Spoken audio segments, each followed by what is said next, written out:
గత వైసీపీ ప్రభుత్వం హయాంలో కార్పొరేషన్ సొమ్ములను అడ్డుగోలుగా దోచుకున్న మాజీ కార్పొరేటర్ ఎంజీకే కిషోర్ ఇప్పుడు కూటమి ప్రభుత్వంపై అవాస్తవ ఆరోపణలు చేస్తున్నారని తెలుగుదేశం పార్టీ 22వ డివిజన్ ఇన్ఛార్జ్ పిల్ల లక్ష్మీ ప్రసన్న విమర్శించారు. తెలుగుదేశం పార్టీ కార్యాలయంలో ఏర్పాటు చేసిన మీడియా సమావేశంలో ఆమె మాట్లాడారు. తన అవినీతిని కప్పిపుచ్చుకునేందుకు కిషోర్ కూటమి ప్రభుత్వంపై బురద చల్లే ప్రయత్నం చేస్తున్నారని ఆరోపించారు. ఈ సమావేశంలో టీడీపీ నాయకురాలు కొప్పనతి నాగకుమారి, వడిసెల దాలమ్మ తదితరులు పాల్గొన్నారు. మీరు 5 కోట్లతో డెవలప్ చేస్తే సభ ఎందుకు పడిపోద్దండి?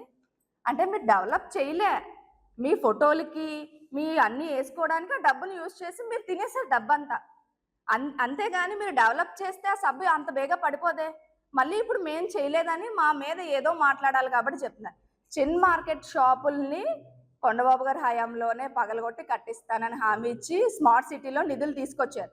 తీసుకొచ్చిన తర్వాత మీరేం చేశారు? ఒక షాపును 2 షాపులు కట్టి మీకు నచ్చిన వాళ్ళందరికీ ఇచ్చేసుకుని మీ ఫోటోలు, అంటే చూడండి, మనం ఏదో డబ్బు ఇచ్చి కట్టించి ఫ్రీగా ఇచ్చేస్తాం కదా, అలాంటి వాళ్ళు చూడండి మన ఫొటోస్ పెట్టి పూజించుకుంటారు కదా, అలా చిన్ మార్కెట్లో ప్రతి షాప్కి నీ ఫోటో పెట్టుకున్నావు. అది కరెక్టేనా?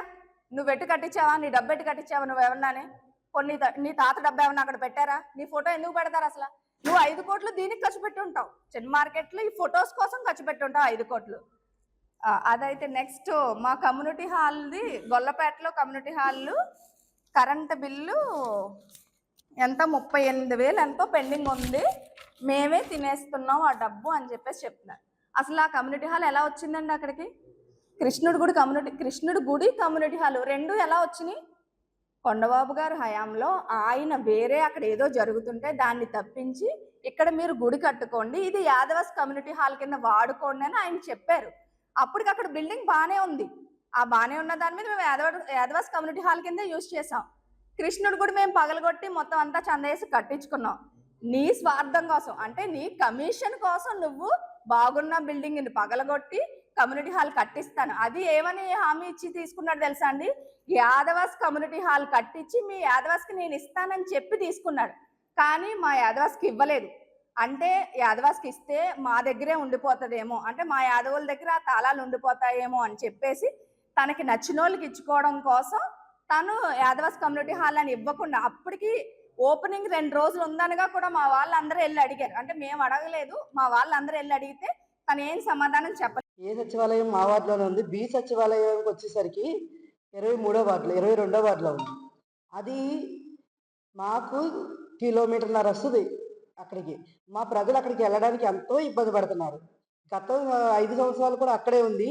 కానీ మా వార్డులో ఏదో ఇల్లు స్థలాలు లేనట్టు, బిల్డింగ్లు లేనట్టు అక్కడ కిషోర్ ఇంట్లో పెట్టారు. కిషోర్ ఇల్లు మొత్తం కలిపితే 20,000 కూడా అద్దె రాదు. అలాంటిది 60,000 అద్దె తీసుకుంటున్నాడు. 26వ వార్డు సచివాలయాలు, 25వ వార్డు సచివాలయాలు కూడా అక్కడే పెట్టారు. అక్కడ పెట్టవలసిన కారణం ఏమొచ్చింది? అప్పుడు కొత్త ప్రభుత్వం వీళ్ళందరూ కుమ్మక్కయ్యి అక్కడ పెట్టారు సచివాలయం మాకు ఎంత దూరం అయిపోతుంది? చంద్రిక థియేటర్ దగ్గర నుంచి మున్సిపల్ జంక్షన్ దగ్గర రావాలి, కొవ్వూరు రోడ్ నుంచి మున్సిపల్ జంక్షన్ దగ్గర రావాలి, చంద్రిక మన నాగరాజపేట నుంచి మున్సిపల్ జంక్షన్ వరకు రావాలి. మరి పైగా నువ్వు కొట్టడం గురించి మాట్లాడుతున్నావు అందరి గురించి. ఇది